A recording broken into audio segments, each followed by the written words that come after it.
नमस्कार बच्चों, आज हम पढ़ेंगे आपकी हिंदी की पाठ्य पुस्तक कृतिका। चैप्टर नंबर है 2, मेरे संग की औरतें। राइटर हैं इसकी मृदुला गर्ग। फर्स्ट जो चैप्टर हमने पढ़ा था वो रिपोर्टाज था हमारा, ठीक है। रिपोर्टाज क्या होता है? पॉइंट टू पॉइंट किसी रिपोर्ट को लिखना। सेकंड जो हमारा चैप्टर है मेरे संग की औरतें, ये है संस्मरण। एक संस्मरण शैली में लिखा गया है, यादों को लिखा गया है। कोई अतीत में परिवार में कोई सदस्य था, उसके बारे में लिखा गया है। राइटर है हमारी मृदुला गर्ग। हिंदी साहित्य में जाना माना नाम है ये। संस्मरण शैली में ये लिखा गया है। इस पाठ में क्या बताया गया है कि जो उनके जीवन में ऐसी कई स्त्रियां आई, किनके? मृदुला गर्ग के जीवन में ऐसी कई स्त्रियां आई जिनसे कि वे प्रभावित हुए। खुद एक वो स्त्री थी। वे उनके स्वभाव के बारे में, विशेषता के बारे में बताती हुई कहती है कि स्त्रियां अगर आज के समय के अनुसार जीना चाहे तो वो लीक से हटकर परंपरागत तरीके से अलग होकर जीवन जी सकती है। उनके कहने का क्या अभिप्राय है कि जो पुरानी हमारी रीति रिवाजें हैं उनको तोड़कर, उनसे हटकर आज का जीवन वो जी सकती हैं। यहाँ जो माहौल है वह 40 के दशक का है। इस चैप्टर में जो दर्शाया गया है वो 40 के दशक का माहौल बताया गया है। उन्होंने इसके बीच में 1947 की भी घटना बताई है जब देश आज़ाद हुआ था। तो पाठ के शुरू करने से पहले आपको मोटे मोटे पॉइंट मैं बता देती हूँ कि इस चैप्टर में क्या क्या, किन किन बातों का वर्णन किया गया है। इसमें पहले तो लेखिका ने अपनी नानी के बारे में बताया है कि नानी किस प्रकार की थी, उनका चरित्र कैसा था, उनका स्वभाव कैसा था, उनका व्यवहार कैसा था, वो आज़ाद ख्यालों की थी या किस प्रकार रहा करती थी, रहन सहन, ठीक है। ये इन सब का वर्णन इसमें आएगा। सेकंड, लेखिका ने अपने नाना के बारे में बताया है। वो विलायत पढ़ के आते हैं, फिर अंग्रेजी रहन सहन स्टार्ट करते हैं। ये सारी चीज़ें इसमें मृदुला गर्ग बताएगी। और उसने अपने नाना के दोस्त के बारे में भी जिक्र किया है, प्यारेलाल जी के बारे में। प्यारेलाल जी के बारे में वो बहुत कुछ बातें बताती हैं। प्यारेलाल जी बहुत कुछ उनके परिवार के लिए करते हैं। और इस चैप्टर में अपने पिताजी के बारे में भी मृदुला गर्ग कुछ बताती है, अपनी माँ के बारे में भी बताती है। उस माँ के बारे में कि उसकी माँ का जो व्यवहार है वो औरों के साथ कैसा है और उसके साथ कैसा है, ठीक है। अपने परिवार के साथ वो कैसा व्यवहार करती है, पड़ोस के साथ कैसे करती है, रिश्तेदार के साथ कैसे करती है और अपनी बेटी के साथ किस प्रकार का व्यवहार करती है। इन सब बातों का वर्णन उसमें है। और लास्ट में उसने अपने बीच में दादी के बारे में भी बताया है, जो मुख्य कड़ी इसमें रही है। अब हम शुरू करते हैं मेरे संग की औरतें। इस चैप्टर का नाम मेरे संग की औरतें मृदुला गर्ग ने इसलिए दिया है कि वो भी एक स्त्री है और उनके जीवन में बहुत अधिक स्त्रियां उन्होंने देखी है जो किस किस प्रकार का व्यवहार करती है। मेरी एक नानी थी, जाहिर है, पर मैंने कभी उन्हें देखा नहीं। मेरी माँ की शादी होने से पहले उनकी मृत्यु हो गई थी। शायद नानी से कहानी न सुन पाने के कारण बाद में हम 3 बहनों को खुद कहानियाँ कहनी पड़ी। कहते कि हम तीनों बहनें आपस में कहानियाँ कह लेती थी। नानी की कहानी भले ही ना सुनी हो, नानी की कहानी ज़रूर सुनी है, पर बहुत बाद में जाकर उसका असली मर्म समझ में आया है। कहते कि पहले जो नानी, हम जब छोटे छोटे थे तो नानी हमें कहानियाँ सुनाती थी, लेकिन जब से मैंने देखा है नानी की परछाई भी मैं याद करती रहती हूँ। नानी की वो कहानियाँ जो नानी सुनाया करती थी, उनके दुख दर्द को अब समझ पाई हूँ। पहले इतना ही जाना कि मेरी नानी पारंपरिक अनपढ़ पर्दानशी यानी पर्दा करने वाली औरत थी, जिनके पति शादी के तुरंत बाद उन्हें छोड़कर बैरिस्ट्री पढ़ने विलायत चले गए। कहते कि उनकी जब नानी की शादी हुई, यानी लेखिका के नाना नानी को छोड़कर शादी के तुरंत बाद कहाँ चले गए? इंग्लैंड चले गए, विलायत पढ़ने के लिए चले गए। कैम्ब्रिज विश्वविद्यालय से डिग्री लेकर जब वे लौटे और विलायती रीति रिवाज के संग जिंदगी बसर करने लगे तो नानी के अपने रहन सहन पर उसका कोई प्रभाव न पड़ा। मतलब क्या है इन लाइनों का कहने का कहते कि जब नाना जी विलायत से पढ़कर, कैम्ब्रिज विश्वविद्यालय से पढ़कर जब भारत लौटे तो उनके रहन सहन का, उनकी बोली का, उनके खान पान का, उन सब का असर नानी पर नहीं पड़ा। क्यों नहीं पड़ा? क्योंकि नानी आज़ाद ख्यालों की थी, भारतवर्ष में रहने वाली औरत थी, इसलिए वह विदेशों की कुछ भी सभ्यता या संस्कार ग्रहण नहीं करना चाहती थी। नहीं उन्होंने अपनी किसी इच्छा, आकांक्षा या पसंद नापसंद का इजहार पति पर किया। कहते कि वो जैसे रहते वैसे रह जाते, लेकिन दादी का इसके ऊपर कोई असर नहीं पड़ा और दादी ने अपनी मन की इच्छा थी ना, वो उनको भी सामने प्रकट नहीं होने दी उनके। पर जब कम उम्र में नानी ने खुद को मौत के करीब पाया तो 15 वर्षीय इकलौती बेटी, कौन थी? लेखिका की माँ की शादी की फिक्र ने इतना डराया कि वे एक कदम मुँहज़ोर हो उठी। मुँहज़ोर क्या होता है? कि बहुत बोलने वाली भी एकदम अचानक बहुत ज़ोर से बोल उठी। नाना ने उन्होंने कहा वे पर्दे का लिहाज छोड़कर उनके दोस्त स्वतंत्रता सेनानी प्यारेलाल शर्मा से मिलना चाहती है। उन्होंने नाना से कहा कि वो पर्दे का लिहाज नहीं रखना चाहती, पर्दे को उठाकर आपके दोस्त जो प्यारेलाल हैं उनसे वो मिलना चाहती है। सब दंग हैरान रह गए कि जिस पर्दानशी औरत ने पराए मर्द से क्या खुद अपने मर्द से मुँह खोलकर बात तक नहीं की, आखिरी वक्त में अजनबी से क्या कहना चाह सकती है। कहने का क्या अभिप्राय है? कहते कि वो पूरी ज़िंदगी अपने पर्दे के अंदर रही, जब जीवन के लास्ट क्षणों के अंदर जब वो एकदम ज़ोर से बोली और वो ही अपने जो उसके हस्बैंड थे उनके दोस्त के बारे में कहा कि मैं उनसे मिलना चाहती हूँ, तो सब हैरान रह गए। आखिरी वक्त में वो क्या कहना चाह सकती थी, पर नाना ने वक्त की कमी और मौके की नज़ाकत की लाज रख ली। नाना ने वो चीज़ संभाल ही ली। सवाल जवाब में वक्त बर्बाद करने के बजाय फ़ौरन जाकर दोस्त को ले आए और बीबी के हजूर में पेश कर दिया और सामने खड़ा कर दिया। अब जो नानी ने कहा वह और भी हैरतअंगेज़ था, हैरानी वाला था। उन्होंने कहा वचन दीजिए, उन्होंने प्रॉमिस किया कि मेरी लड़की के लिए वर आप तय करेंगे, कि मेरी लड़की के लिए जो भी उस लड़की के लिए पति देखो तो वो आप ही देखोगे। मेरे पति तो साहब हैं और मैं नहीं चाहती मेरी बेटी की शादी साहबों के फर्मदार से हो। मतलब क्या है कि जो अंग्रेज़ों की तरह रहे और उनके ही आज्ञाकारी हो, ऐसे पति मैं नहीं चाहती मेरी लड़की के लिए। आप अपनी तरह आज़ादी का सिपाही ढूंढकर उसकी शादी करवा दीजिए। कौन यह कह सकता था कि अपनी आज़ादी से पूरी तरह बेखबर उस औरत के मन में देश की आज़ादी के लिए इतना जुनून होगा। बाद में मेरी समझ में आया कि दरअसल वे निजी जीवन में काफ़ी आज़ाद ख्यालों की रही होगी, कि पर्दा तो वो ज़रूर करती थी, परंपरागत रीति रिवाज भी निभाती थी, लेकिन वो मन ही मन में आज़ाद ख्यालों की भी थी।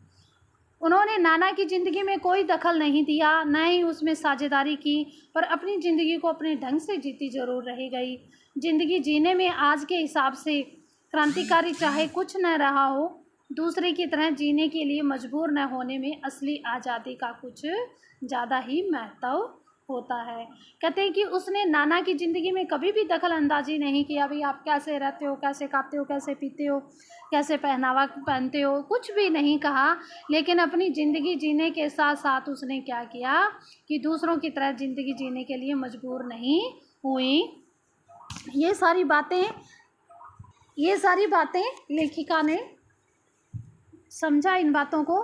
खैर इस तरह मेरी माँ की शादी एक पढ़े लिखे होनहार लड़के से हुई, लेखिका की माँ की शादी, जिसे आज़ादी के आंदोलन में हिस्सा लेने के अपराध में ICM के इम्तिहान में बैठने से रोक दिया गया था। यानी इनके लेखिका के पिता को ICM के इम्तिहान परीक्षा थी, उसमें बैठने से रोक दिया गया था, जिसकी जेब में पुश्तैनी पैसा धेला एक भी नहीं था, यानी विरासत से कुछ भी नहीं मिला हुआ था। माँ बेचारी अपनी माँ और गांधी जी के सिद्धांतों के चक्कर में सादा जीवन जीती थी, उनसे ख्याल रखने पे मजबूर हुई। हाल ही उनका यह था कि खादी की साड़ी पहनती थी, इतनी भारी इनको ये साड़ी रखती थी कि इनकी कमर भी चनका जाती थी। रात भर जाग कर वे उसे पहनने का अभ्यास करती थी, जिससे दिन में शर्मिंदगी न उठानी पड़े। वे कुछ ऐसी नाजुक थी, उन्हें देखकर उनकी सास यानी मेरी दादी ने कहा, हमारी बहू तो ऐसी है कि धोई पोंछी और छिंके पर टंगा दी।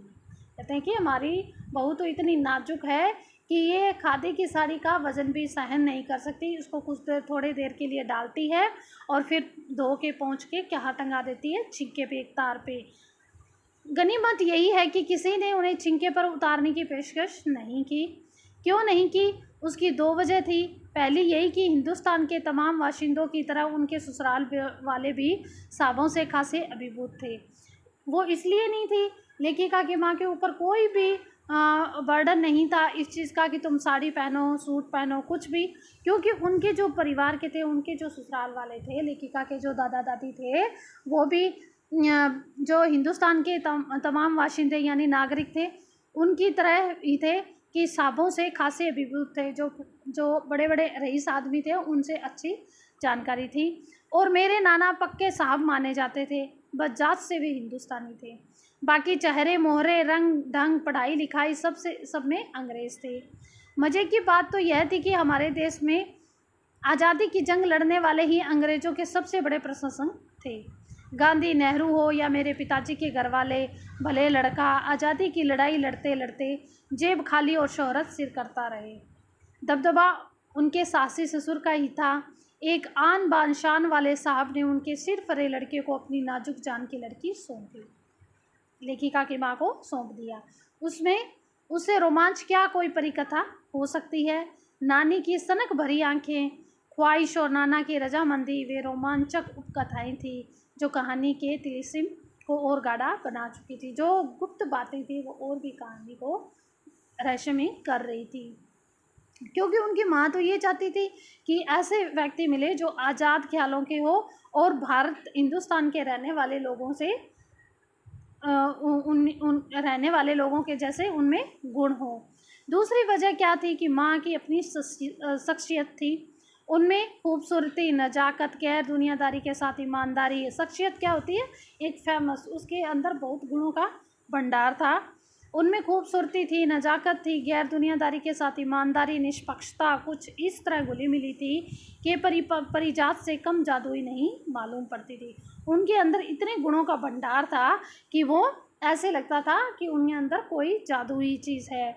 उनसे ठोस काम करवाने की कोई सोच भी नहीं सकता था। हाँ, हर ठोस और हवाई काम के लिए उनकी ज़बानी राय ज़रूर मांगी जाती थी और पत्थर की लकीर की तरह निभाई भी जाती थी। मैंने अपनी दादी को कई बार कहते हुए सुना था। क्या कहते हुए सुना? हम हाथी पे हल ना जुतवाया करते, हम पे बैल है। बचपन में ही मुझे इस जुमले का भावार्थ समझ में आ गया जब देखा कि हम बच्चों को ममतालू परिवेश के मामले में माँ के सिवाय घर के सभी प्राणी मुस्तैद रहते थे। मुस्तैद यानी तैयार। कहते हैं कि हम हाथी से घर नहीं जुतवाया करते, हल ना जुतवाया करते। कहते हैं कि हम बच्चों से इतना वो काम नहीं करवाया करते, काम करने के लिए घर में और भी बहुत है। हम बच्चों की ममतालू परवरिश के मामले में माँ के सिवा घर के सभी प्राणी मुस्तैद रहते थे, तैयार रहते थे। दादी और उनकी जिठानियाँ ही नहीं, खुद मर्दजात पिताजी भी। कहते हैं कि छोटे छोटे बच्चों की रखवाली के लिए सभी अपने आप को तैयार रखते थे, पर ठोस काम न करने का मतलब यह नहीं था कि माँ को आज़ादी का जुनून कम था।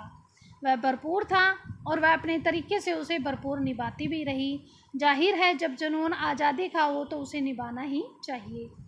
जिस चीज़ से पूछा यानी इधर उधर से पूछा, उसके तरीके से नहीं, खुद अपने तरीके से। हमने अपनी माँ को कभी भारतीय माँ जैसा नहीं पाया, नहीं उन्होंने कभी हमें लाड प्यार किया, नहीं हमारे लिए उन्होंने खाना पकाया, नहीं अच्छी पत्नी और बहू होने की सीख दी। कुछ भी अपनी बीमारी के चलते भी, और वे घर बार नहीं संभाल पाती थी क्योंकि बीमार रहती थी लेखिका की माँ। उनमें ज़्यादा हाथ उनकी अरुचि का था, यानी घर में इंटरेस्ट कम लेती थी वो घर के कामों में। बच्चों को खाना नहीं पका के देना, एक बच्चों को लाड प्यार ना करना, कुछ तो वो बीमार रहती थी, कुछ वो इंटरेस्ट भी नहीं लेती थी। उनका ज़्यादा वक्त किताबें पढ़ने में बीतता था, बाकी वक्त साहित्य चर्चा या संगीत सुनने में। ये सब बिस्तर पर लेटे लेटे किया करती थी, या फिर जैसे पहले मैंने कहा है, हमारे परंपरागत दादा दादी या उनके ससुराल के अन्य सदस्य उन्हें नाम न धरते थे, रखते थे, न उनसे आम औरत की तरह होने की अपेक्षा रखते थे।